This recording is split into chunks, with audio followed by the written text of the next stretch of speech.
Number 5. I love men.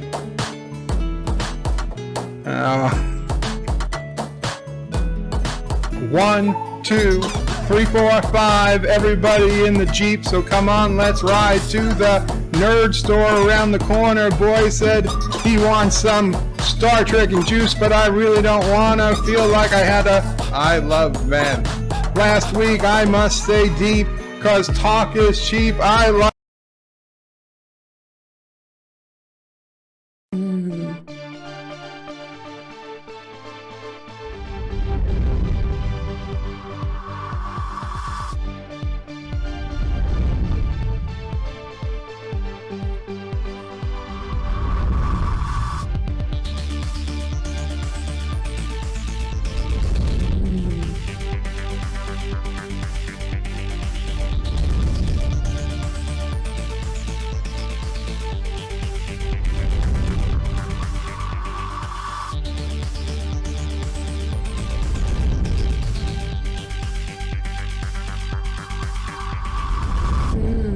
It's the anti-checker. We will return to your scheduled programming shortly, or we are currently experiencing technical difficulty. Hey guys, Michael J. Crawford, the Anti-Checker here. I know I'm a bit earlier than usual. Apologize for that, but I'm having a rough day. Kind of having a migraine today, and on top of the knee stuff, and had physical therapy this morning, and I didn't get much sleep last night. So at this point, I'm just exhausted, and I wanted to get on and stream before I collapse and just try to get some rest. So I'm sorry about that, but here I am. And Thomas, despite the unscheduled time change, was first. Welcome, Thomas. Alexandra is second. Commander Ironwolf third. Mr. Miles, of course, claiming to be first at fourth because he's Mr. Miles. Resolute says hi. Admiral Brocode says hello. MLP Death Dealers in the house says hey. Spies Like Us says yo, how you doing, Spies? King Miles Forever First says Mr. Miles, of course. John Meyer says hi. Everybody say hi to each other because we're just one big happy nerd family. Multi-Gunman says, hey, Edgecker, how's it going? I'm hanging in there, my friend. However, there's a red turd on the official pain monitor right now. It's been definitely a bad day. And I gotta admit, I'm a little stressed out, and I'm sorry about whining about my whole stupid knee situation, but dealing with the insurance companies and dealing with my employer, and my employer is basically saying, well, you know, you need to get this paperwork taken care of, or else you must be back at work by Wednesday, or else you'll lose your job, kind of thing. And I'm like, so fighting the bureaucracy. Valor says hi. Multi-Gunman says short checks are the #1 export of Turdistan. Not true. Turdistan, actually, our #1 export is love. Darren Wagner says, damn, that anthem is terrible. It certainly is. John Meyer saying sound for some reason. Sci-Fi Nation says, greetings, hey, chicken fellow nerds. How you doing, my friend? And Thomas puts $5, $4.99 in the chat, says, still playing Karoga National Anthem. Where do your loyalties lay? And Uber Chat #9. Well, you know, I'm simply exposing the Karoga National Anthem. That's really all it is, my friend. Well, all right. Well, let's beam down to the planet. Energize, Mr. Scott. Aye, Captain.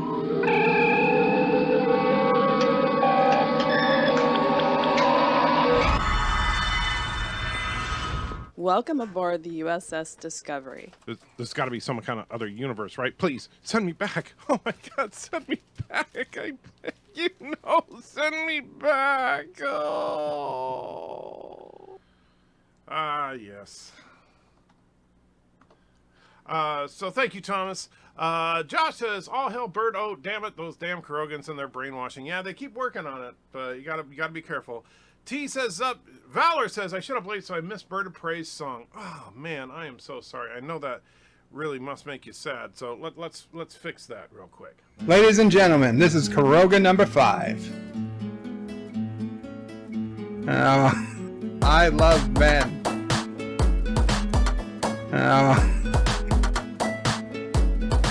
1, 2, 3, 4, 5. Everybody in the. There you go. You get a little bit of sample of Bird's fine rapping.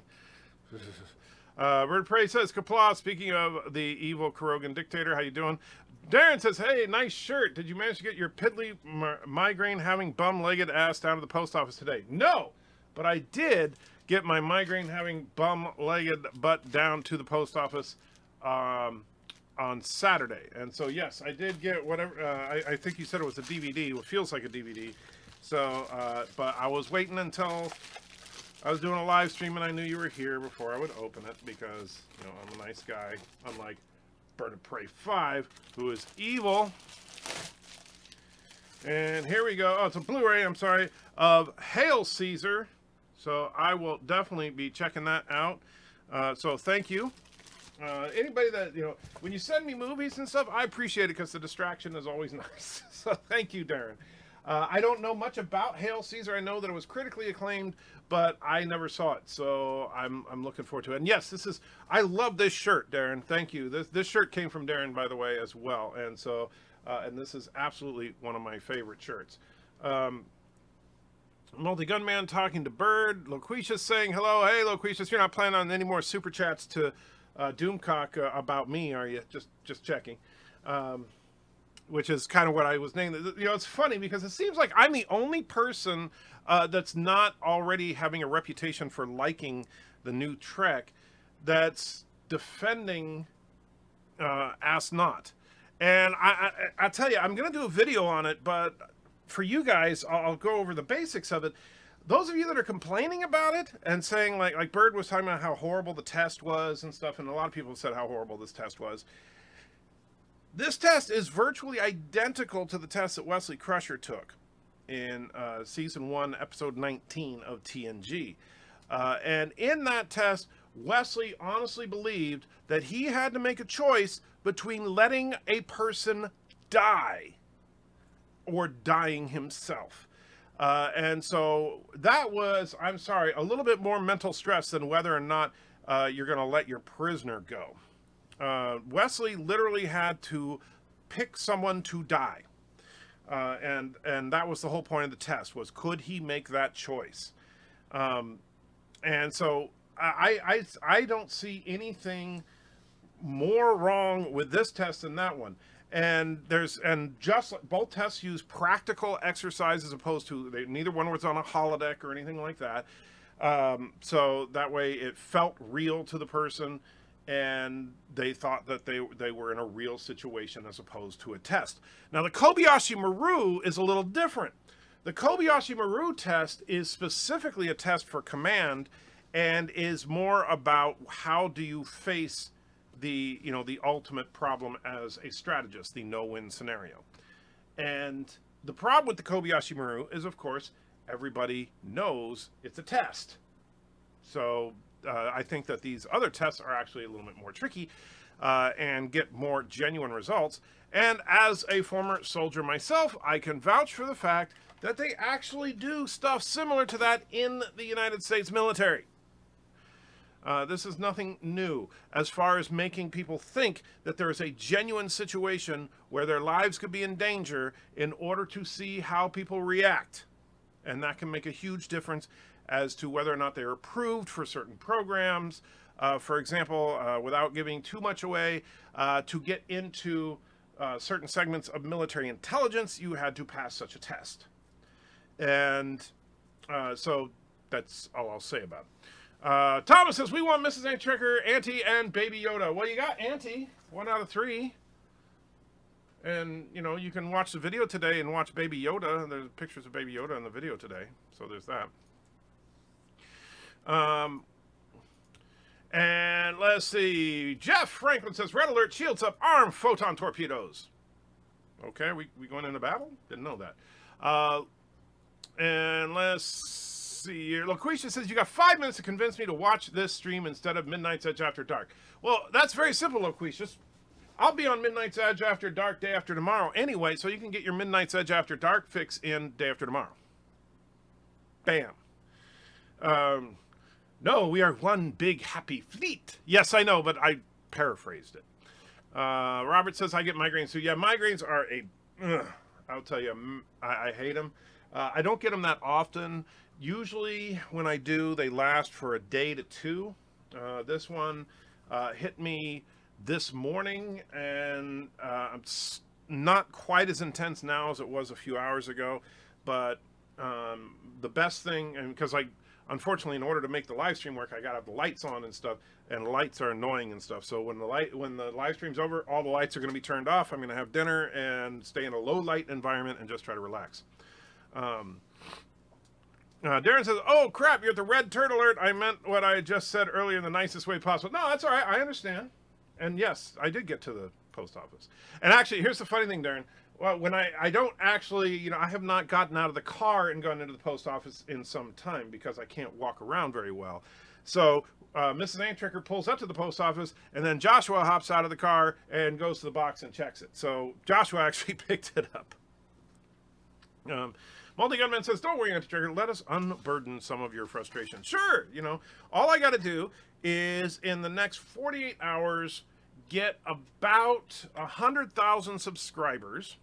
And then I can tell my boss exactly what to do with themselves as far as their little ultimatums and paperwork and bureaucracies. Mike Richards says, "Greetings from Columbus, Ohio." How you doing, Mike? Mr. Miles says, "From this day forth, I shall take on the title of Forever First." Of course you will. I was thinking you should take on the title of Forever Last, since, it's taking you so long to get that Borg video done. But I'm just messing with you, Miles. I know that video is going to be freaking awesome. But, I can't wait to show it to people. Azine says, "Morning, Anti-Trekker and fellow nerds." Hey, Azine, how you doing? Ernest says, "Greetings, Anti-Trekker. How you doing, Ernest? I don't know if I've seen you before, so if you are new to the channel, welcome." Thomas says, "Turdistan's #1 exports are warheads." Well, that is a major export of Turdistan. However, Thomas, as the chief military officer of Turdistan, that is your specialty. Valor says, "Oh God, no, I'm so sorry, guys. Hey, you know what? Every now and then you just gotta listen to birds sing. I mean, it's just one of those things that brings joy to my day because I can listen to that and realize that's not me." Ladies and gentlemen, this is Karoga number 5. I love men.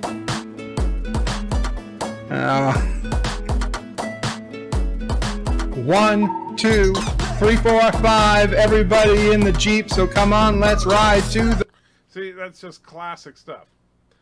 Track 95 says, "How are you? How did Miss Antrekker like the movie?" Well, I figure I would wait to, because I know Captain Redneck wanted me to do a video about it, so I will do a video about watching the movie. But the short version is, I can see why he wanted me to watch that particular film, because Christopher Reeve's character in Somewhere in Time behaved in a similar fashion as I did when I first saw Mrs. Antitrekker. The difference is I didn't see a photograph of her, I saw her in real life. But the minute he saw her, he knew that was the woman for him. The time travel part of it was, frankly, kind of very poorly executed. It basically boils down to, if you lie down and convince yourself that you're in another time, you will be. That's their method of time travel. However, it also turns out that the whole time that he was lying down, he was dying. So I guess the whole stuff that takes place in the past could have just been a hallucination. So yeah. So Josh says, "Remember, Bird is going to feel pain at 11 a.m. his time." I did not know that. Why is Bird going to be feeling pain at 11 a.m.? Just curious. And Aaron says, "Hey man, been away for a while. Theme of your stream." Well, today, talking about a few things, not much really, but just that why am I the only person that liked the last short trek? I don't understand it.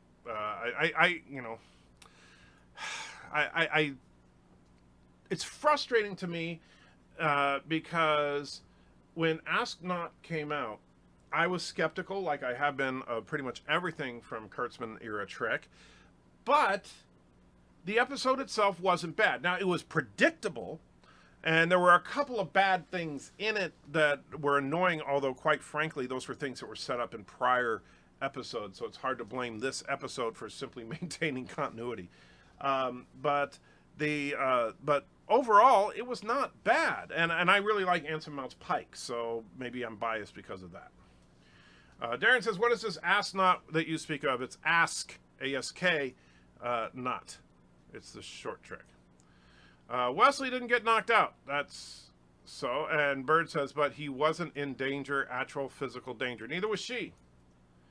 As far as her getting knocked down at the beginning of it, my theory on that would be, now keep in mind this is the 23rd century, so probably what they did was when the fake console exploded, then they released just a little bit of gas into the room that disoriented her and caused her to fall down. I don't think she was actually injured. And so that was, granted they didn't really go out of their way to explain it, but we did know the whole thing was a simulation. So, and by the way, if you can't take a little punch in the gut or a punch in the head or something, and you're in the military, you're in the wrong organization, buddy, because they do, you know what? Here's a test that everybody who has ever been in the Army, as far as I know, they still do this. And this is not just for getting into certain elite groups. This is like everybody that goes into the Army. They take you into a room where you're wearing full mop gear. That's like chemical warfare gear. So you got the hazmat suit on, basically, and the gas mask, the whole 9 yards. They take you into a room where the room is saturated with tear gas. And then they make you take off your mop gear so that you can experience the full effects of tear gas. And I will tell you, it is not a pleasant experience. And I will also tell you that certain people can have a severe allergic reaction, and it can, in fact, kill you. So if you don't want danger, don't join the military. They didn't hit Wesley in the head to start the test. Yeah, but they should have. They really should have. And honestly, I don't think that, and I think you're exaggerating the extent of her injury. I think I'm gonna have to go back and look at it as far as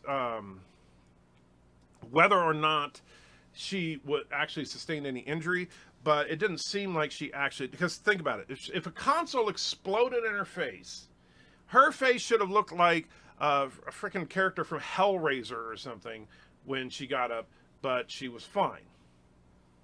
And so I think that that whole thing was fake.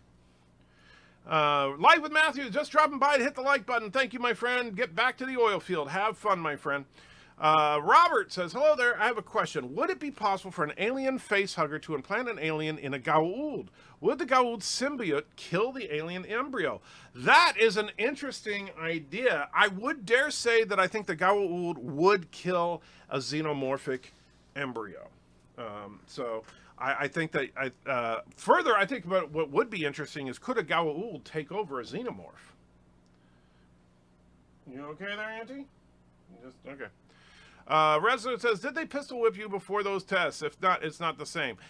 They didn't pistol whip her. Like I said, I think that let me see. I don't have it handy. I was going to say bring up the explosion sequence, but I don't think that she was injured. I think they knocked her out with some kind of gas or something like that to simulate it.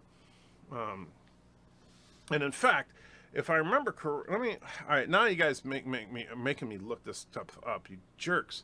All right, so what's this? That's the Mandalorian review video, which I hope you guys like that. The Mandalorian has a lot of potential. I just wish that they would explain the character a little bit. That's the biggest problem with it. Bear with me, guys. Bear with me. Well, I'm bringing up my editing software to see if we can look frame by frame at what happened to our young ensign. But it takes the software a couple minutes to load. So while we're waiting, I always liked Wesley Crusher. Being a lieutenant in Star Trek Nemesis, I'm sure he's a captain by now. Well, I think that they should actually, Robert. I think they should bring Wesley in as a captain in the Picard show. I think that would be cool. Let's see, and I don't know which one I was using, so I'll try this one. And Valor says, seems like Gary just looks for things to complain about with the new Star Wars show. I gave a few people the link to your review for a more fair and balanced review. Well, thank you, Valor. I think that it's unfortunate, but and I'm not blaming Gary for this. But a lot of people have been so turned off by the modern era Star Trek and Star Wars. that it's certainly understandable that no matter what they did, you might be extremely skeptical that they could even pull off a halfway decent show. And I think The Mandalorian has, it's not bad, it's just, you know, the first episode at least just wasn't particularly good. And that is a problem, but that's, you know, it's not the end of the world. All right. So, let's come here and take a look at, we'll go frame by frame through the beginning of Ask Not to try and ascertain what's really going on. And I'm going to mute the audio coming from the computer so that that's not a problem. All right, so right here we see our ensign is just doing her job. So she's perfectly fine. Everything's dandy. She's using her wonderful holograms because, of course, everything is holograms. Because, yeah, that's. I don't like the hologram thing, but at the same time, that was established prior to this, so I'm not blaming this episode for the holograms. And let's see. All right. There we go. That explosion did not touch her at all. All right? Look at this. So you have the primary blast behind her and blasting away from her. Yet something pushed her, right? And it's probably a force field or something. And then after she's pushed out of the way, the secondary blast happens. At no point did, and you can even see, look, if you look carefully, look where my mouse is, that is an air cannon. All right? That's actually what that is. They use this as a for Hollywood props and stuff all the time. That is nothing more than compressed air. And I'm sorry, I know that the people that produce this show are not the brightest bulbs in Hollywood, but I don't think they would leave the air cannon in full view of the camera unless they were trying to at least drop the hint, and you can see that that's right, the blast comes right out of that air cannon. So there's obviously an air cannon on the other control panel. So they wouldn't leave the air cannon in full view for you to see unless they're trying to show you that, yes, it was just an air cannon. So she was not injured at all. And notice they don't show, then they go to black, and they don't show her actually being injured in any way. But now she's like waking up, and she's like coughing. Why would you cough? Because you got gassed. All right? Explosions don't make you cough, generally. A gas, a knockout gas, or a gas that would disorient you, would. So, there you go. Can we end this discussion? She was not in any danger. Now we'll see what Bird says to that. I think that you were I think you were too hard on the first episode of Mandalorian. Well, I gave it a 5 out of 10. It's not like I said it was bad. However, and I think if you look at my review, when I compare it to Samurai Jack's entire first episode was character development, so that then when we were in this plot-based storyline afterwards, you already cared about Jack. My problem with The Mandalorian is I don't give a crap about The Mandalorian. Well, the video, I see the light at the end of the tunnel. No, that's just a train coming your way. And you can't rush art. No, of course. Darren says, I think I'll be doing Charlie's Angels video tomorrow, not about the movie, about the TV show. You know, the good one. The one that had attractive women. Well, now, to be fair, the women in the 2 Charlie's Angels films were not horrible to look at. Louise says, I think a bunch of people find the quoting of regulations back and forth short trek off-putting. Other compliments are other complaints are the standard crazy ship tech. Well, the standard crazy ship tech, I understand that, but I'm not going to hold this episode responsible for something that was established a long time ago. And that's the problem, is that the crazy ship tech, that was established in episode 1, season 1 of Discovery. So that's just a problem with the entire concept of this era of Trek. So I'm not going to blame this for something that it was stuck in.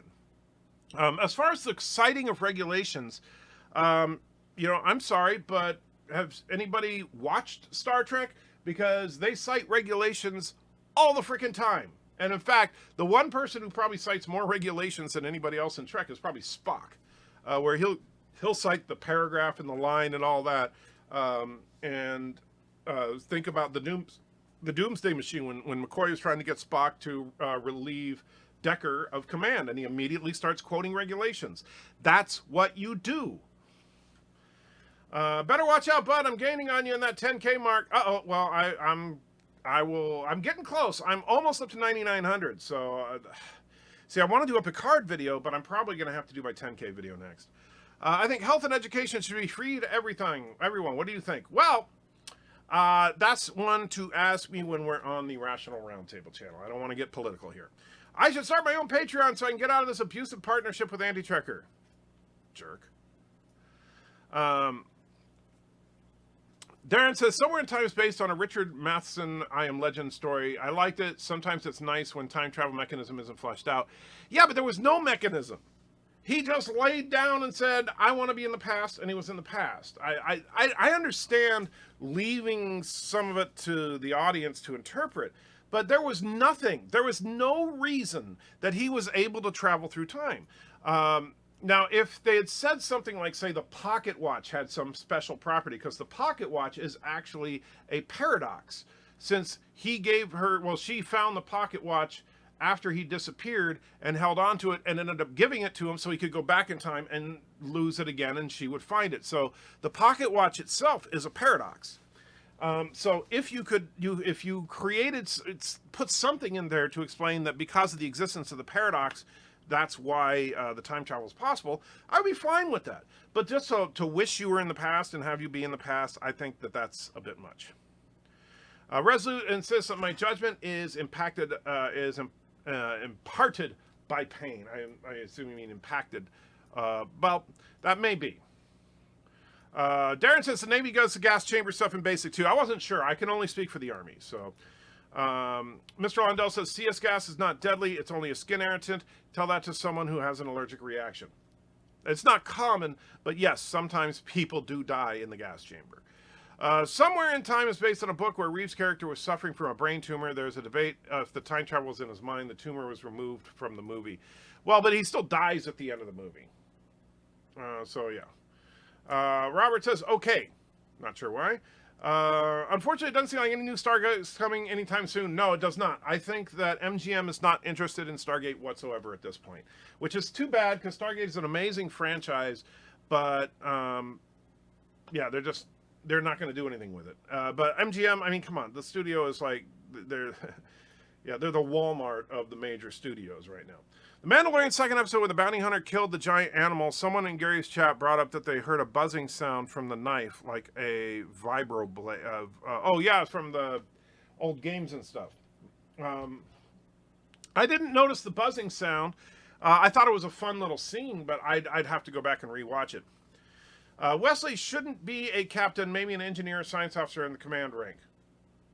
Why not? Wesley's a freaking genius, right? Audio ain't muted. Sorry, England. Holograms didn't exist until the 24th century. Actually, that's not true, MLP. First of all, there are holograms in the original series. Granted, in the original series, most of the holograms that we see are from other aliens with their slightly more advanced tech. In the animated series is actually the introduction of the holodeck. So holographics existed.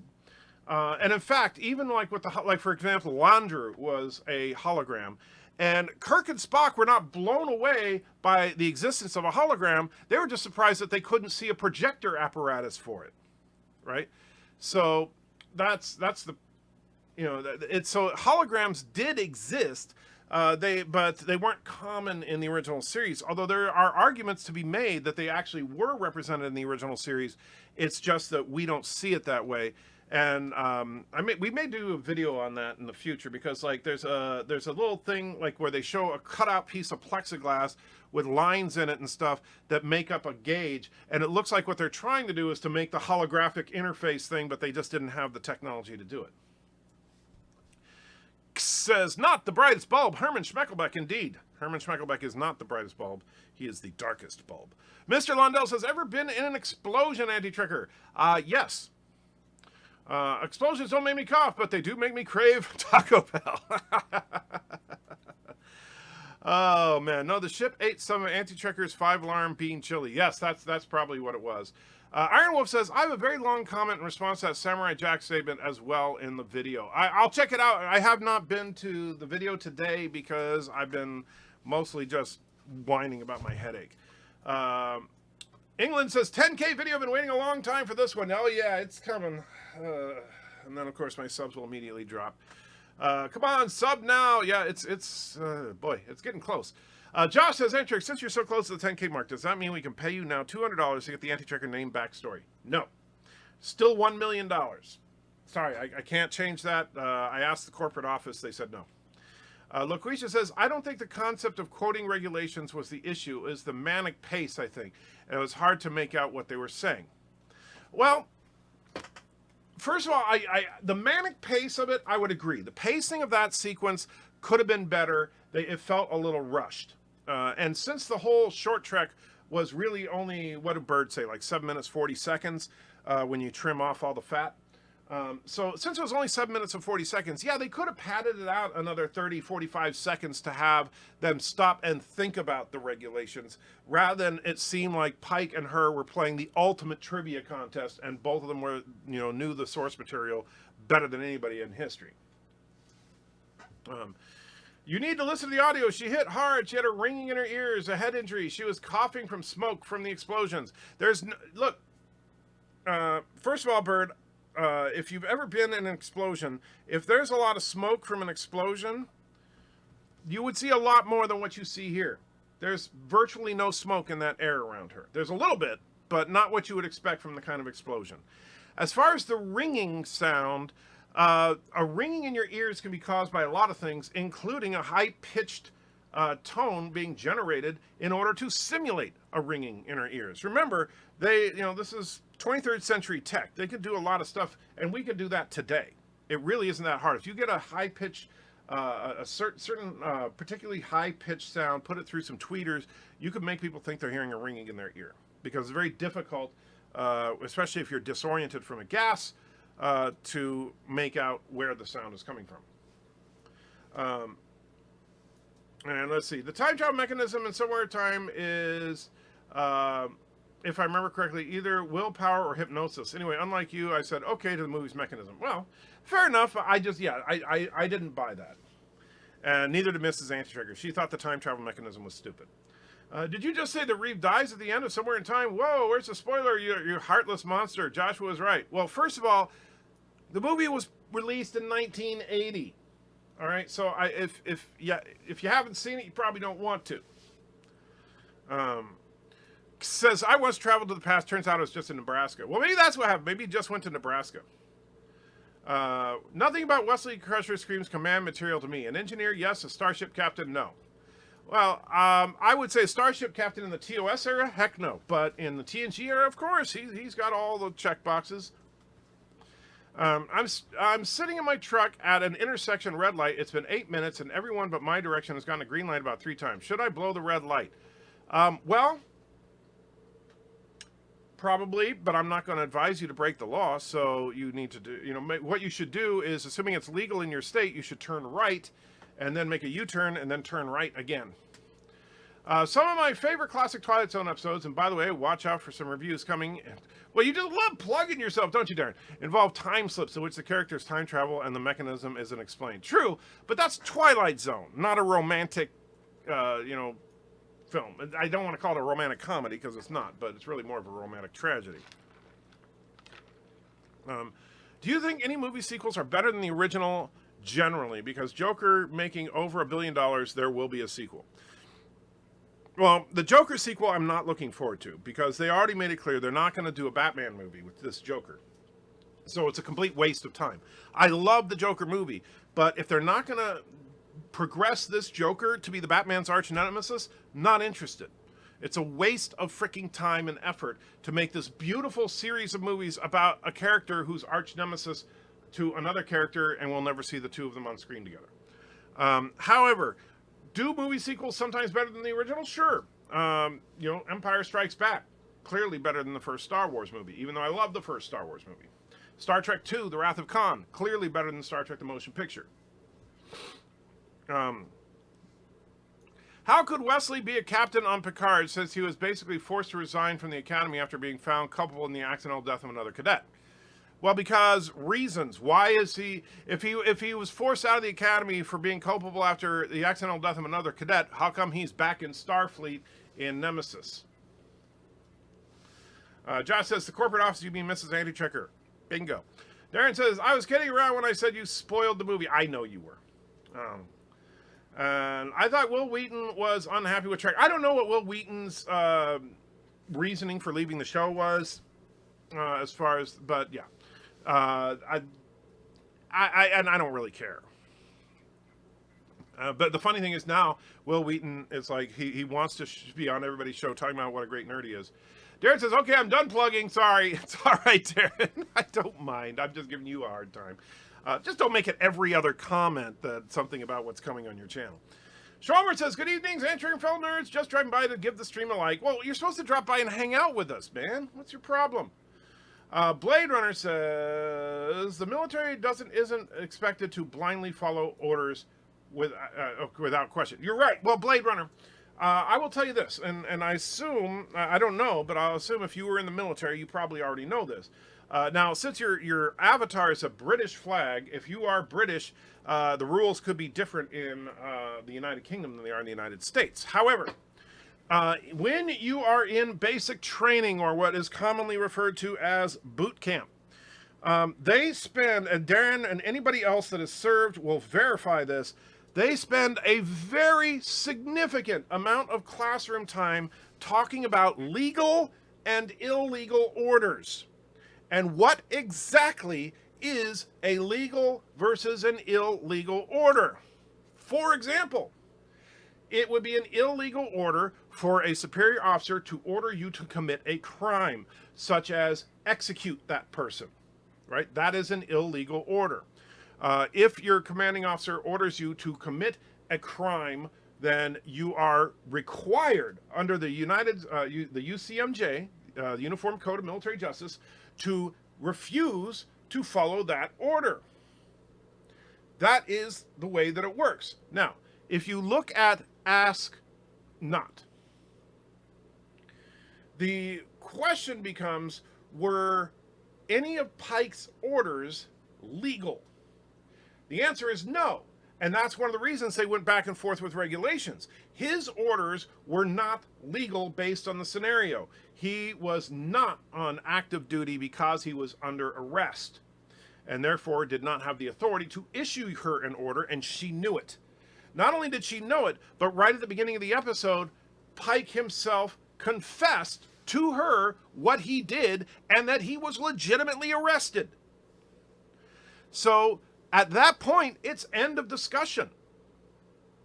Nothing Pike says at that point is, because you have confirmation that he committed a crime from the security guards that brought him and from his own mouth, and you know for a fact that it is an illegal order for anyone who is under arrest to issue you a command order. So that's the end of it right there. However, what he tried to do was to finagle as well, because he knew for a fact that she idolized him, that she wanted to be on the Enterprise, and that she would want to be, be on his good side and everything. So why not try to find a loophole for her to be able to work around it? But that's not what the spirit of the law is all about. Well, Ask Not, it was less woke than Q&A and trouble with that. I didn't see it as woke at all, really. I mean, I understand the problem with the woke thing. And this is the dangerous thing. And I'm not picking on you, and I'm butchering your name. It's like Malagwan? However you say it. I'm not picking on you, but this is a real danger that we have right now in the nerd community. Saying that this one is not as woke as something else is dangerous. There's nothing woke about this particular episode. Just because she's a girl doesn't make it woke. Just because number 1 is there at the end doesn't make it woke. All right? We have to be very careful, because when we start pointing at any time we see someone of an ethnic minority or female or whatever, and we start talking wokeness, no, there's more to it than just the presence of people of differing genders and ethnicities. If we start pointing at the presence of people and saying that's wokeness, then we are being exactly what the producers of the show accuse us of being. We are basically being bigoted. We're judging based on the gender of the person, not based on the content. The content of this episode is not woke at all. And so, in fact, this is one of the few times they actually talk about a married couple in Trek, which is very not woke these days. Other better sequels: Road Warrior, Aliens, Evil Dead 2, Spider-Man 2 with Tobey Maguire. I would agree with all of those. Road Warrior might be a little debatable, but I think you're right on the money there. The 18-wheeler took the initiate, and I took his turn, and I followed. There you go. Wesley just lost all his credit and had to redo the year. Not only not Tom Paris was kicked out to save the rest. That's what I thought, but yeah. Stuart says, hello, hope you're well today. You don't want to know. I'm not going to go over it again. You can rewind the stream if you really want to know. Right about illegal orders. Isn't there also a caveat in some language, like orders that go against your conscience? Well, you can, if you feel that something is unethical, is the term that they use. If you feel that an order is unethical, you have the right to refuse it. However, you can then be brought up on a court-martial if a tribunal determines that that order was in fact a legal order. You will be punished. And so, for example, you can say, I don't want to hurt people, but you're in the infantry and you're ordered to storm that hill. Well, guess what? You're in the freaking army. You're going to have to shoot people. That's part of the job. Part of the job is also you're going to be in danger. People are going to be shooting at you. If you don't like that, you shouldn't have joined the army in the first place. Or if you're going to join the army, you should have found a non-combat role to be in. And so you cannot say, oh, it's against my conscience to shoot another human being if you're in the infantry. That would be going against legal orders. Darth Maul says, the reason Wesley Crusher can do all that stuff and still return to Starfleet is because he's a Mary Sue. That's true. Yes, I know this refers to Wesley in today's Trek IDs. No, actually, here's the thing, Darth Maul. And I've said this before. I use the term Mary Sue for men and women equally. So yes, Wesley is something of a Mary Sue. It's almost 1 a.m. and I need to be up at 6. I would love to hang out, but on page 54 of the manual I'm writing, I need to finish it tomorrow. No problem, Stromer. You have a good one. Get some rest. The Krogan military gives illegal orders all the time. It's what their nation is built upon. That's very true. But Sci-Fi says they're not illegal in Krogan. Yeah, they're a violation of human rights, but technically Krogan doesn't believe in human rights. So if I say a captioned order in attack on let's see. If I say a captain ordered an attack on a civilian planet, would it be an illegal order and should be relieved of command and thrown in the brig? Well, it would depend on the individual circumstances, Valor. And the thing is that, for example, if a captain orders you to fire torpedoes and you're the weapons officer, if you're going to sit there and second guess what target the captain is ordering, you're not going to last as a tactical officer. Because when the captain orders you to lock on target and to fire, your job is to lock on target and to fire. Now, if that target was an inappropriate target, that all falls back on the captain for issuing that order. It doesn't fall on you. You are not responsible for the captain's illegal orders if, in fact, it was an illegal order. But you're also not necessarily in a position to determine whether or not that was a legal or illegal order. If you cannot clearly determine it, then you have to follow the order. Because if you're not 100% certain that it's an illegal order and you refuse to do it, and then because you refuse to do it, you cost lives, then your ass is going to jail. Blade Runner says, my comment was directed at your repeated statements that soldiers follow orders and it's no big deal. As Antrick explained, it's not that black and white. Yeah, but the thing is, what is black and white, though, and what they try to teach you in boot camp is where the line is drawn. Luke is in the house. You're up late, my friend. Welcome.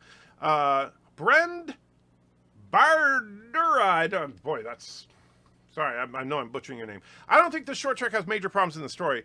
I think it has some issues in the setting. Well, the setting couldn't be helped because it's set in the Kurtzman verse of Trek, and so I understand what you're saying. Like, I hated that shot of the engine room at the end of the episode. Oh, that just made me cringe.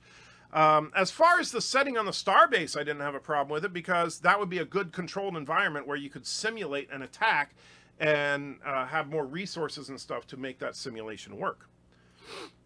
And Mrs. Sci-Fi Nation says, I'll shut up now. No, you don't need to shut up. You can tell your husband to shut up. Dak Nack says, what I like about your views, you're critical of the shows without being negative. Thank you. I try. It's a fine line to, because on the one hand, like when I guarantee you, I'm going to probably get pretty negative when I start doing reviews of Discovery Season 3. I'm probably going to get pretty negative on Rise of Skywalker. But I try to be fair. When I watched The Mandalorian, yes, there are problems with it, but I also see that it's got a lot of potential and it's well made. And so you got to give credit where credit is due, but you also got to point out this is what you need to do to make it really work.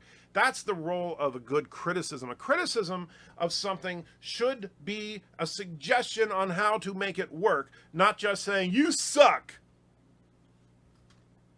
The rule of the game are strong, but she passed it as that the show, a lot of her people who play the game in war, they rule, they're gone. Wait, what? Stewart says, the rule of the game are strong, but she passed it, that show, a lot for people who play this game in war. They rule are gone, but we have them to keep your mind sane. If I understand the gist of what you're saying, I think I agree, but I'm not 100% sure because that was a little broken. Death Dealer says, in Klingon military service, if you disagree with your superior's orders, you have the right to challenge them to a Bacta or a fight to the death. Yes, but that's the Klingon military, not the Federation. Knowing what is and isn't an illegal order is very difficult most of the time. You will not very often be given such a clear-cut case of an illegal order. Well, that's what illegal orders are actually relatively rare. But that's the thing. That's where your training and everything, that's where, and by the way, that's one thing that this episode did well. They started, when you're unsure, where do you go? You go to the freaking rule book. And yes, there is a rule book. Every soldier gets a copy of the Uniform Code of Military Justice. You should know the law, especially if you're going to be in a combat situation where you may have to make some of these determinations. And so where did she go when she was unsure? Right to the regulations, which is exactly what she should have done. Let's see. Darren says, if memory serves, Wesley did not get kicked out of the Academy. I don't remember. He later appeared on the show, still a cadet, and later was an officer. Yeah, well, I knew he was an officer later on. That's why I said I don't buy that. TOS episode where Kirk ordered the Enterprise following orders from someone in Starfleet Command crossing the Romulan neutral zone to get one of their cloaking devices. Wasn't that illegal all around? See, that's where you get into, did Kirk, for example, when Kirk orders Sulu to set a course 117 Mark 8 or whatever it was, right? And Sulu might say, sir, that'll cross the neutral zone. And Kirk says, I said 117 Mark 8.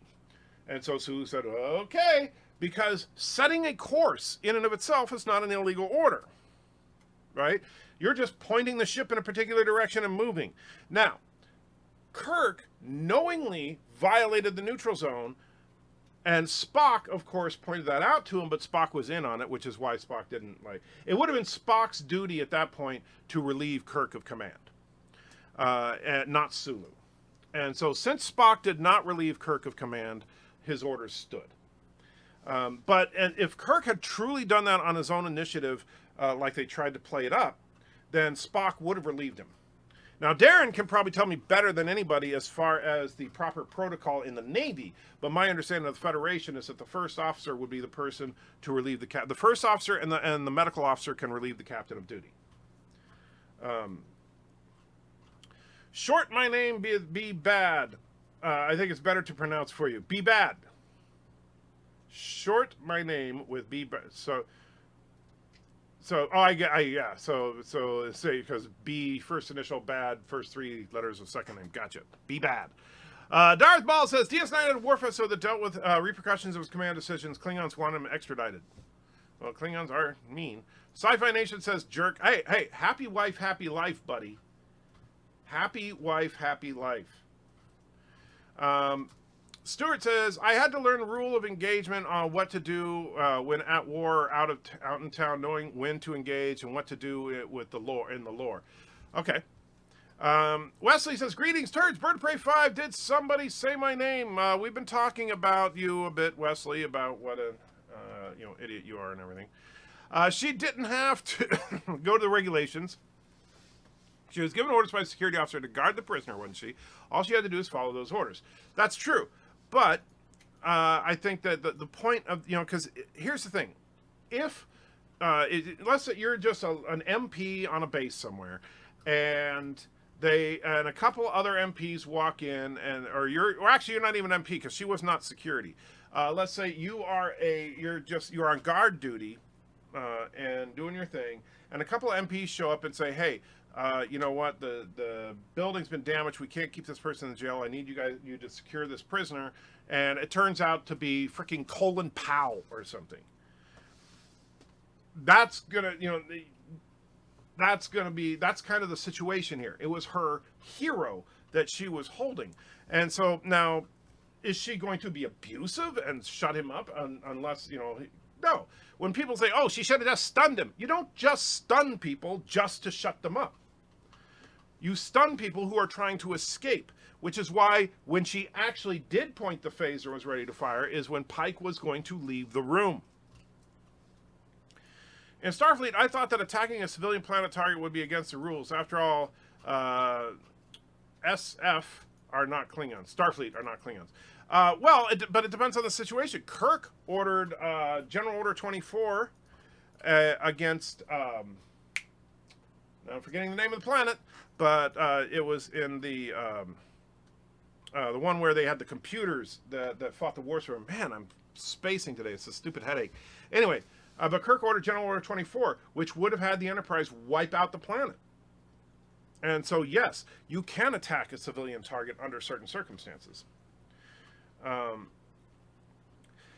says, you're correct when it comes to the XO relieving the CO. The CO can also be relieved by the senior medical officer, which on a submarine is an enlisted man, but the XO takes command. Yes, that's why I figured. So McCoy and Spock are the only two people who can relieve Kirk of command, not Sulu. Wesley says, oh, thanks, Jerk. You are more than welcome. In Star Trek The Cage, what happened to motion-controlled computers? LOL, was one scene Spock was controlling the computer by a wave of his hand. They're very true. But what happened was, what a lot of people don't realize is that was a Samsung computer, and the waving the hand thing was a failed experiment, so they gave it up. Luke says, I find it funny that people are now thirsty for good Star Wars stuff.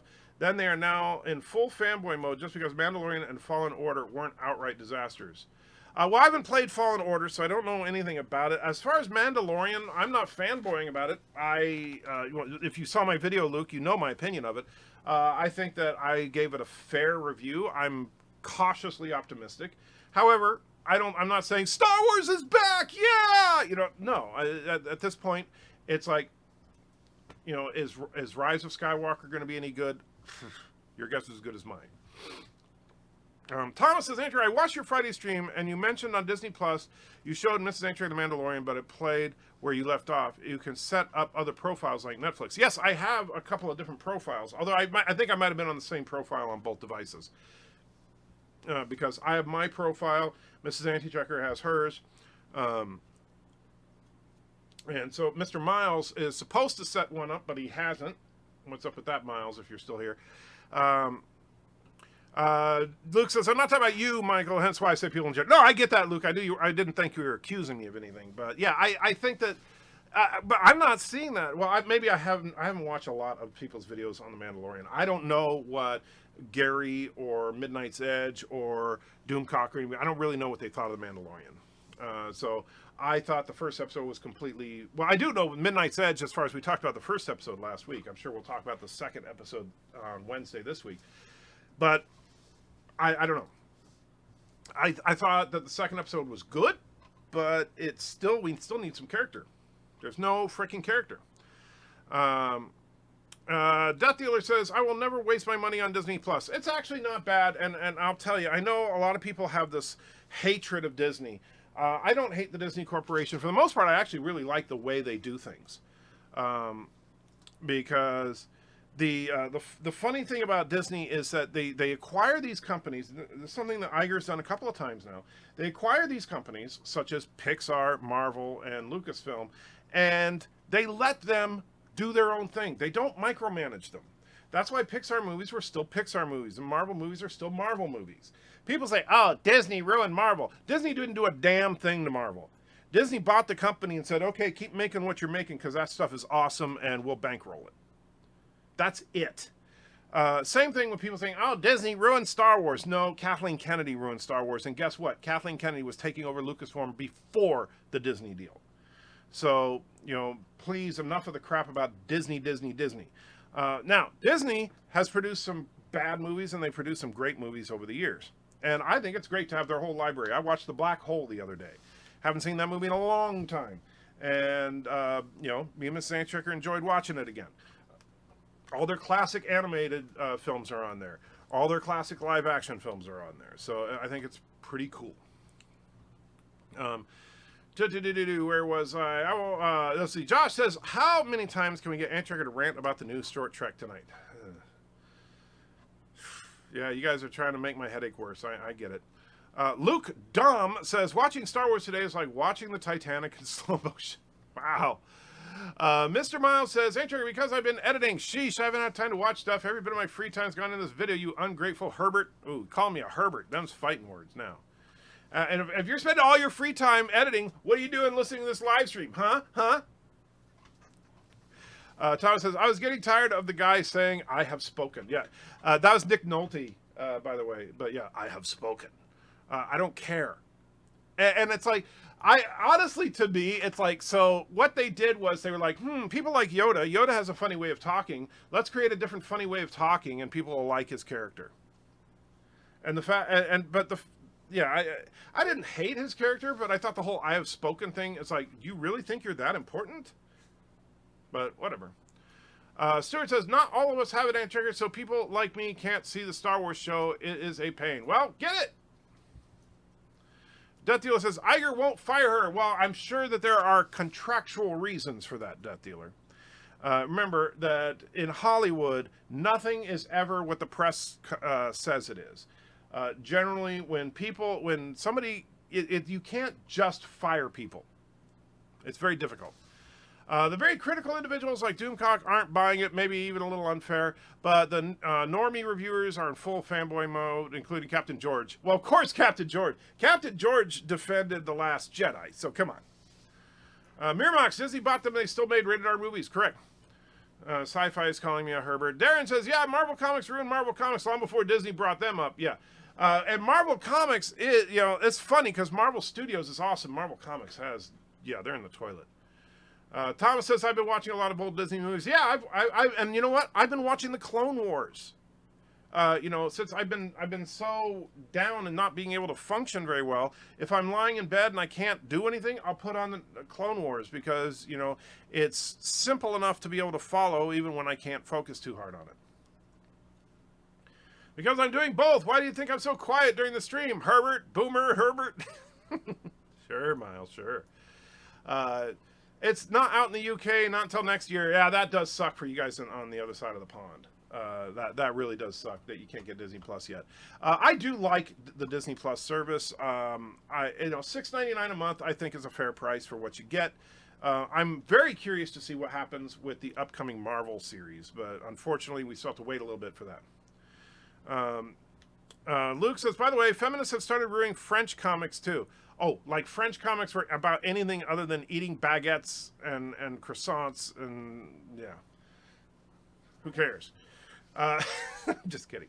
The special ability medical personnel have over their ranks is interesting in and of itself, but it has to exist. Imagine if an admiral refused to drop trouser at a base hospital. Oh, yeah. Well, same thing like there, and I don't know how it is in the Navy with your shore patrol, but like the MPs in the Army have full authority over, and rank is irrelevant to an MP. Have you heard what's the next shorts track? Oh, yeah, they're going to do a pair of shorts on December 12th about the 2 animated series, so we'll see. Luke says it's spreading. Luke, you don't need to talk about your rash. Luke Doom, I'm wondering if Luke Doom is related to Luke, says Clone Wars from the early 2000s the best. Fit ME. I don't know what Fit ME means, but I actually see I'm in season 1 right now. I think I'm on like episode. I'm like probably 2/3 of the way through season 1, and it's pretty good. The story is solid. I don't like the animation. I'll be honest with you. I think the characters look cheap and blocky, and mainly because I know a little bit about 3D animation. They didn't put a lot of effort into that. Basically, it was a cash grab, but it was a well-written cash grab, so it's fun to watch. I've been applying transitions while you've been streaming. While you have fun, I have to keep working. Yeah, Mr. Miles, I know. I'm just a bucket of fun. Wesley says the Clone Wars gets better. You have to make it past the first few seasons. Like I said, I don't have a problem with the storytelling. I just don't like the animation style. So that's pretty much it. I don't, I think actually I have to say I'm rather impressed that they quite frankly, a lot of people die in the Clone Wars series. I was not expecting that much death, because usually animated shows try to shy away from that. Luke Doom is saying, "Fight me," or Luke Dom is saying, "Fight me." Okay, well, that's okay. Oh, I see. Clone Wars from the early to fight me. I got it. Yeah. So. Thomas sent a little article about the new short tracks, but yes, there really doesn't. I mean, honestly, there's not much here. You see a shot of the Enterprise, a shot of a little girl, and a shot of what looks like a cutie tardigrade kind of creature, and a shot of a robot. That's pretty much all we know. Track 95 says, Mr. Miles, you're always saying first and the best ever. Well, that's because Mr. Miles has the position of always first, because we just let them do that. We don't have a shore patrol on the submarine base. We had Halliburton. Oh, well, different. He's speaking about the Clone Wars show from 2003, directed by the creator of Samurai Jack. You mean Genndy Tartakovsky? So is the Clone Wars that I'm watching not the Clone Wars show from 2003, then I assume? So, I don't know. But, okay, I do remember there was a hand-drawn version of it that came out first. Yeah, unfortunately, that one's not on Disney+. I'm surprised. Tom says, short tracks are not about the new series. Oh, so they're just random animated episodes? That's stupid, then. In early 2000, Clone Wars is not the same as the series that started in 2008. There was a cartoon done by the maker of Samurai Jack. Yeah, I remember that now. Well, because that Clone Wars series was like, wasn't that a prequel to the Revenge of the Sith? Because that one actually ended with the Chancellor being kidnapped, and then, of course, that's how Revenge of the Sith starts. So Luke says I was talking about the 2D animation one. Yeah, and unfortunately, that I didn't see on Disney+. I'll have to look again, but I did not see it. Wesley says, yeah, a lot of clones die and a lot of battle droids get destroyed. Well, and I'll tell you, Wesley, here's a problem, because when I argue with people like Captain George about canonical information from Star Wars, so you want to argue that, okay, Clone Wars is canon. Okay, well, in that case, how the hell did the battle droids kill anybody? Because the battle droids are 100 times more incompetent in Clone Wars than they are in the frickin' in the movies. And it's just laughable how stupid they are. One is about a girl in Burnham's story, and the other is about tardigrade. Yeah, it looks horrible. I wonder if that is Burnham as a child. Luke says, I guess when you're on watching the 3D version from 2008, 2003 is available on YouTube. Nobody took it down, apparently. Oh, I might have to look for that. Robert says, I wonder how the new Bill and Ted movie will be. Is there an audience for them anymore? That's a good question, because, I mean, people my age, sure, but a lot of the millennials will be like, what is this Bill and Ted crap? Wait, you mean Keanu Reeves did something before The Matrix? Yeah, I don't know. I don't know that there's much of an audience for Bill and Ted. But who knows? Maybe it'll be a smash hit. Stranger things have happened. Burnham should have ended up flying into a supernova. Well, I understand your sentiment there, but the problem is, actually, and I'll say this, the problem is with Discovery is not entirely Burnham. Burnham is a symptom of it. The problem is that they tried to make the entire show about Burnham, when Star Trek has never been a show about one person. Star Trek has always been a show about the human condition, and the interaction between all these different people on the ship. I mean, look at the set behind me, right? I'm sitting in the engineering section. There's, the captain's chair, helmsman, navigator. Uhura and Spock sit over there. It's not Star Trek if you have one person that's the main character of everything. There are 2 Clone Wars in the cartoon, which is good, but I would have liked to have seen more of it when we got the new 2D Star Wars Clone Wars. Notably is seen never on TV or online in the UK. Well, that sucks. And MLP Death Dealer says, Wild Stallions! I'm an older millennial and I watched Bill and Ted growing up. Fair enough. Just got here. Did you finish defending STD already? Oh, Zabe, for the most part, yeah. In fact, I think I put to shame the whole she was injured severely in the explosion argument, because you can clearly see that she was not injured at all in the explosion. And at Nerf General Grievous, they made him a joke. Well, I've only seen a couple episodes that featured General Grievous, so I can't really, comment on that so much. The old 2003 Clone Wars isn't on Disney Plus. Yeah, that sucks. I'm sure it's probably a licensing issue, but it probably will be eventually. Disney doesn't have all the movies in the series, such as they only have the first 2 Narnia movies, but not the third, since Disney sold the rights after the second movie. Well, that's a legal issue. When you run into that, I mean, obviously Disney can't put stuff up that they don't own. I'm not keen on the new Star Trek animation looking like DreamWorks animation. It's already setting up a tone that doesn't feel like Star Trek. I agree. It looks like a DreamWorks or even a Pixar type film. It doesn't look like Star Trek at all. What happened to your crew? Did aliens abduct them? No, they're all on a break.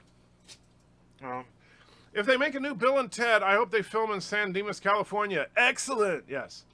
Are there any real world ships like U.S. Navy ships that you think are cool? Yes, but I don't know the names of them, Darren, like you would.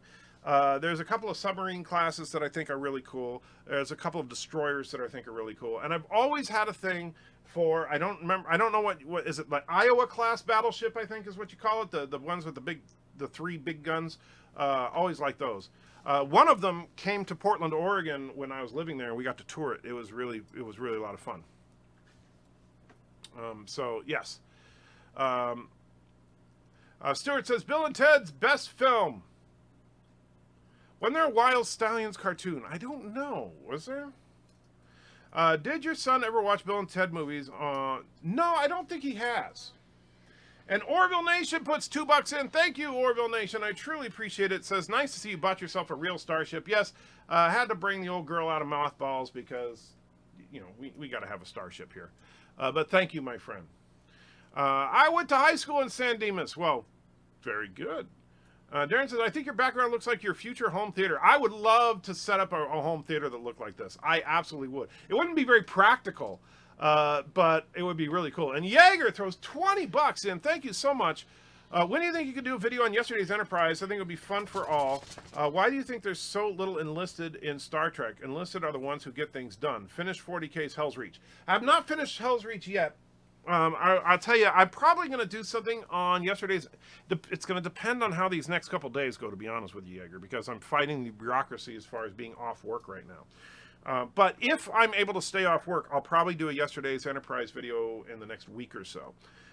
If not, it might take a little bit longer. But I want to do a yesterday's Enterprise video because I think it fits into the whole alternate timelines and stuff that like we've been talking about on the triple timeline video. And I think that there's a lot of interesting timeline concepts out there. And yesterday's Enterprise is definitely one of them. But as far as the enlisted people, that is a good point. But here's the thing. The characters of Star Trek, the original series, was the prototype, of course, was about the officers, right? The senior command officers of the Enterprise, the department heads, if you will. So the chief science officer, chief communications officer, the main helmsman, the main navigator, the captain, the chief engineer, right? Those are like the main characters. Now, the Enterprise is full of enlisted guys, and the original series is really the only series that showcases that, because all the guys in jumpsuits are enlisted. And Orville Nation puts another $2 in, says 79 watching, only 57 likes. What's the deal there? Wow, 79? Really? I haven't been paying attention. That's crazy. I had no idea I had that many people. So welcome all the people that aren't usually here. But yeah, the original series actually had a lot of enlisted people. All the guys in jumpsuits were enlisted. So you'll notice that a lot of times they refer to them as chief, which is, and Darren Wagner will tell you, he's the seaman of our group. He'll tell you that is the correct term. And so that is all fine and dandy. But then when we get to next gen, everybody's an officer.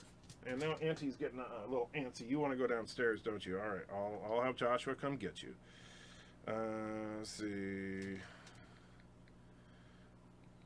Just a second. Get Auntie.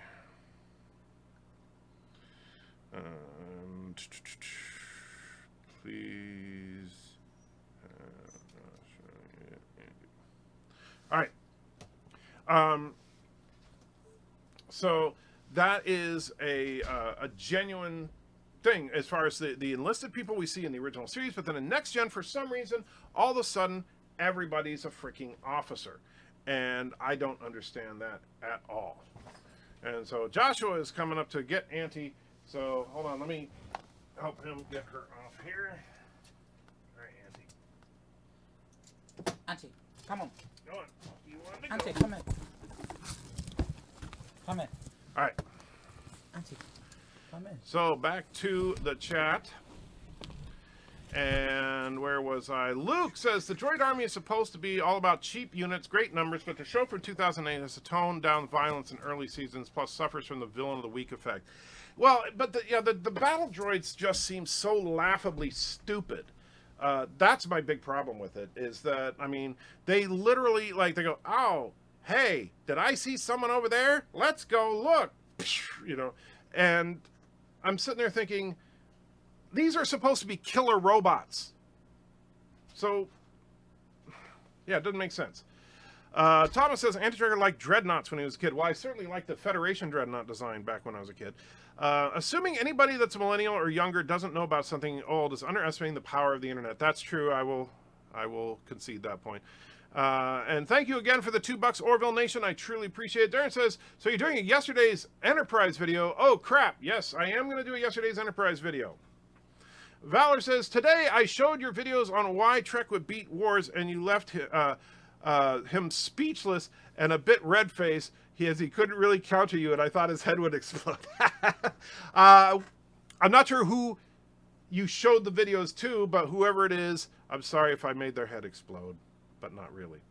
Thomas says, did you like seeing the USS Monitor? You're funny.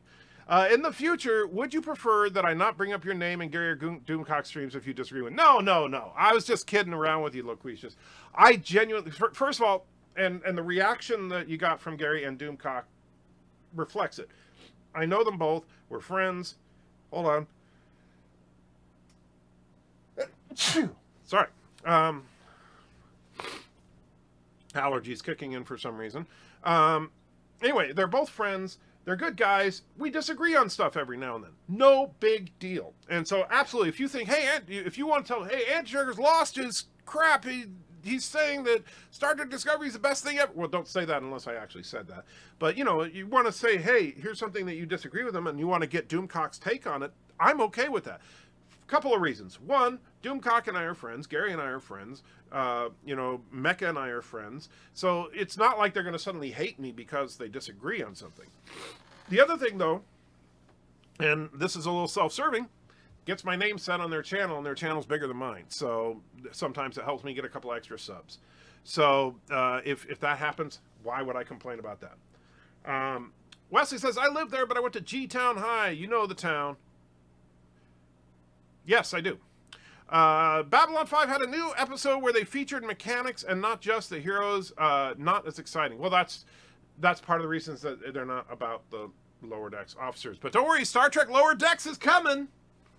Please do not call me Seaman. By the way, I'm loathing seeing a particular scene from Hail Caesar because I loathe said scene, and you will probably laugh. It probably has to do with the word seaman, doesn't it? Sorry, Seaman. Didn't mean to do that to you. So I will no longer refer to you as just a seaman. You are a chief seaman. But you see, the thing is, when I say seaman, I don't mean, it's soldier, and seaman, airman, marine, right? Now, I know that some people say soldier, sailor, airman, marine, but seaman is the proper term. But okay, I'll say sailor. Hi, sailor. Is that what you? That's probably the way you like it. Just kidding, Darren. Just kidding. Luke said hi to Joshua. I'll tell Joshua you said hi, and for Luke and Josh. Sci-Fi says TNG had crewmen, but we rarely seen unless a scant evacuating the engineering hall. Yeah, I know, but that's the thing. In TOS, it seemed like the majority of the background characters were enlisted. Luke says, yeah, true. They also used as comic relief a lot of show. You'll see Jar Jar come back too. Yeah, I've seen Jar Jar in a couple episodes already, but he's less annoying in Clone Wars than he was in the movies. Kevin says, well, originally Scotty didn't have a big role as first season original series. It was really more about the bridge crew plus McCoy. Yes. I left out McCoy when I was listing off officers. But yeah, you get the idea. Scotty was still a reoccurring character, but the show focused on the senior staff. Josh is saying that I lied about my age so I could serve in the Civil War. I had a problem with the destroyers from Phantom Menace. They are computer-driven machines. How can they miss? Exactly. And by the way, Darren, I don't know. I don't remember if you said this, but if you have not gotten Disney Plus yet, that they show, and if you check my review of The Mandalorian, they show IG-11, I think it is a killer assassin droid, and that's what the battle droid should be like. Scary as hell. That's what they should be. But instead, they make them into a dumb joke. Thomas says, bless you. Thank you, Thomas. Azine says, wait, you can disagree with someone and still be friends? Yes, it is possible. I know that, people, the modern internet age, people don't understand that, but yes. Darth Maul says, he's a seaman above all seamen. Yes. Darren says, the Navy has admittedly a few image problems. Go ahead, get your digs in. I'm sorry, Darren. But, I'm an Army guy, so I got to make fun of you where I can. You guys get the cool ships. I mean, we don't have anything that cool, so I'll grant you that. Well, if you want to defend a short trek, sorry, I just got here. Well, Tim, I think that the Astronaut short trek was actually entertaining. I enjoyed it. I didn't think it was the greatest thing ever, but I thought it was entertaining. I put it about the same grade as I gave the second episode of The Mandalorian.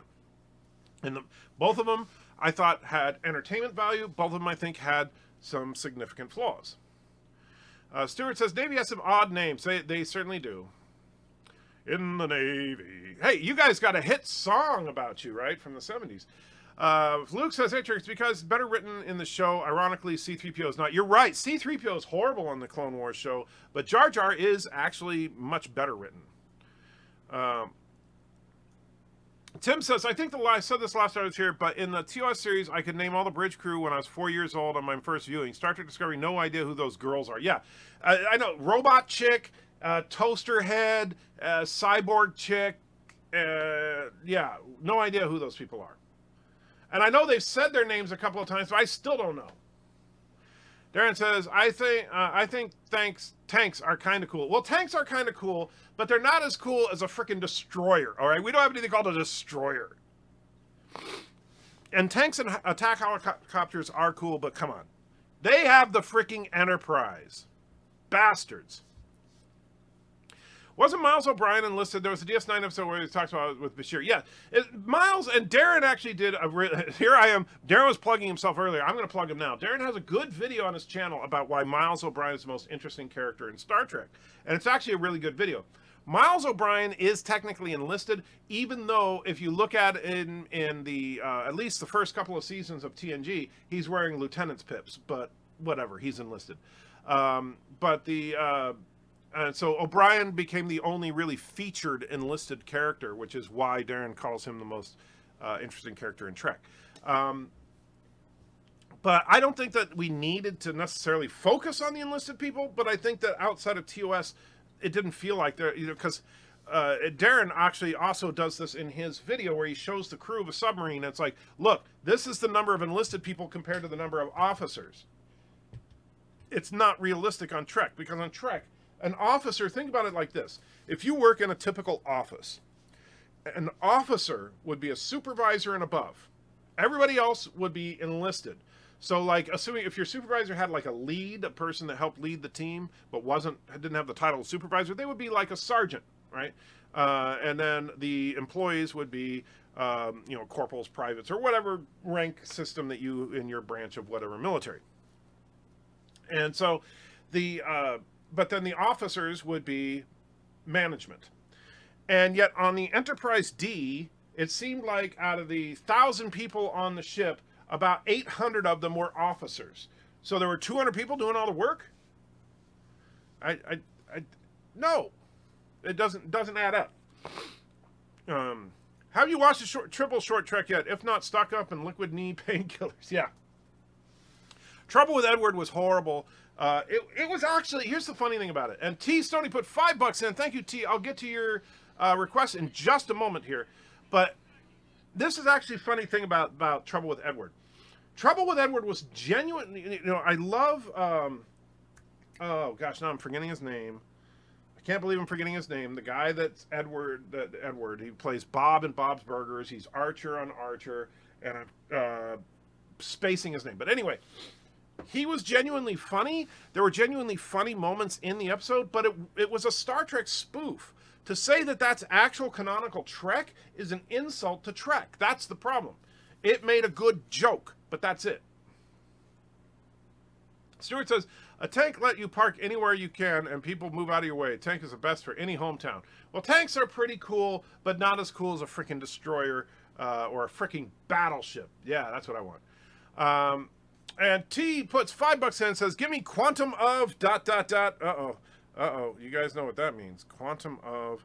But I gotta have to look on my list because I can never remember what number that one is. And let's go to antitrekker.com. Oh, that's the wrong one. Antitrekker. All right, and we go to general, and then known super chats. See, I actually have my list here, and there it is, number 4.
Oh man, no sound the whole time. I'm sorry. I may have a It's not clean. Repeat, I do not have a clean I'm sorry. Take the bloody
Just wow. T says, P.S. the new Bond film is going to suck. I don't know if it's going to suck, but we'll see. We'll see. Trek 95 says, so you're saying Voyager got something right by not having most of its crew officers? Well, not exactly, because Voyager, what they did was they took the Maquis and they had Maquis ranks, which made no sense. They should have just made them all, acting officers, but whatever. And let's see. Darren says, I got the distinct impression that TNG era Starfleet began phasing out enlisted personnel. Seems that way. I always thought O'Brien was more like a discount Scotty back in the day. Well, he kind of was on... Well, he was... actually, he was probably the most engineer outside of Scotty. Kevin says, yeah, but is a Marine ship set up the exact way as a military office would be? Well, not exact same way, but you get the idea. And Luke says, barely any sound. Yeah, sorry about that. I screwed up on the sound level there because I muted it. Oh, and I see Dr. Alex is here. Says, hello, Anti-Checker. Very low audio in the super chat there. Thank you for showing. So Dr. Alex was concerned because he really wanted to be able to hear clearly as Lore Reloaded dancing naked. So just saying, that seems to be the priority for Dr. Alex. Yes, I pulled a Bird of Prey 5. What happened was, remember, I muted the audio from the computer when we were looking at the short trek stuff so that I couldn't get copyrighted for that. And then I forgot that I'd done that. Wesley says, so odd seeing the young you. You look so different. Yeah, well, short hair, no beard. Yes. And Dr. Alex says, my work here is done. Good night. Dr. Alex, take care. Tim says, no, Antrick, sometimes, let's see. Antrick sometimes pulls a Bird of Prey 5, forgets to unmute his audio on the super chats or his mic. Yes, I've done that, unfortunately. Commander Sutter says, Anti-Trekker, apology accepted. Josh wants to know why Bleach doesn't work anymore, because you built up an immunity. Captain MKG says, sorry to repeat, but is Space Engineers server up or is the next round? Yes, Space Engineers is up and running. So you should check it out. It's we got some basic stuff built at this point, and the rules are on antitrekker.com. Scotty was a decent engineer, but he was actually a badass. I could make a compilation of times I've seen him just be a badass, but it's rarely highlighted. You know what, Mr. Miles? We're gonna do that. I want you to, I actually want you to do this as time goes on. Save those badass moments of Scotty, and we'll do a video called Scotty is the most badass character in all of Trek. And we'll cap it off with the one that you and I both know about, that we've talked about before, where, he one punches that one dude. It would be funny to see Bond parody intro where Bond shoots at the barrel and holds still for a second like he does, and then goes to examine his own gun like something went wrong with it. Well, that's what we just did. All right, so with that, I am going to wrap it up because I know I'm wrapping it up early, but I also started early, and that was kind of the whole point, because I just need to get some rest. I want to thank you guys for putting up with me. Mr. Miles, I know I teased you a lot, but thank you for your hard work. I cannot wait to get that Borg video out, because people are going to freak when they see how awesome that video is. And so I think we both did well with it. I think that my narration combined with your graphics is going to be freaking awesome, and hopefully push us over 10,000 subs. Hey, but guys, take it easy, and remember, Bird of Prey will sing the Karogan National Anthem for you. Ladies and gentlemen, this is Karoga number 5. I love men.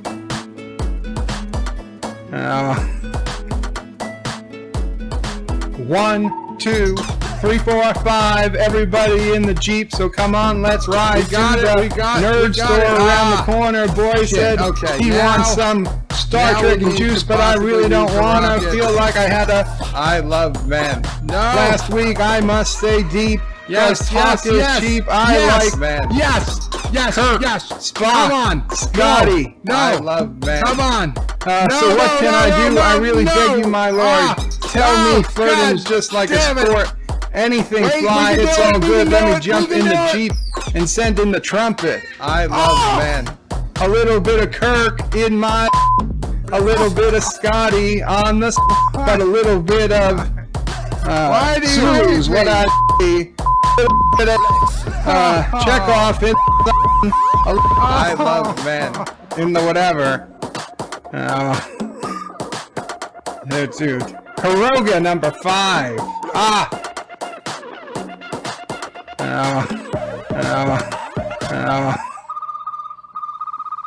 A little bit of spark on my gonna have to come. Jump up and down and move it all around. Shake your to the sound, put your hands on the one to the front and one to the and if it looks like this, you're doing it right. A little bit of Kirk on my a little bit of Scotty's, all I a little bit of Sulu's, what I a little bit of Chappelle in the a little bit of McCoy all night long. A little bit of you makes me your captain. A bit of Chappelle in the I love men. McCoy all night long. A little bit of you makes me your captain. I love Chappelle in the one to the front and one to the McCoy all night long. A little bit of you makes me your captain. I love Chappelle in the one to the front and one to the McCoy all night long. A little bit of you makes me your captain. I love Chappelle in the one to the front and one to the McCoy all night long. A little bit of you makes me your captain.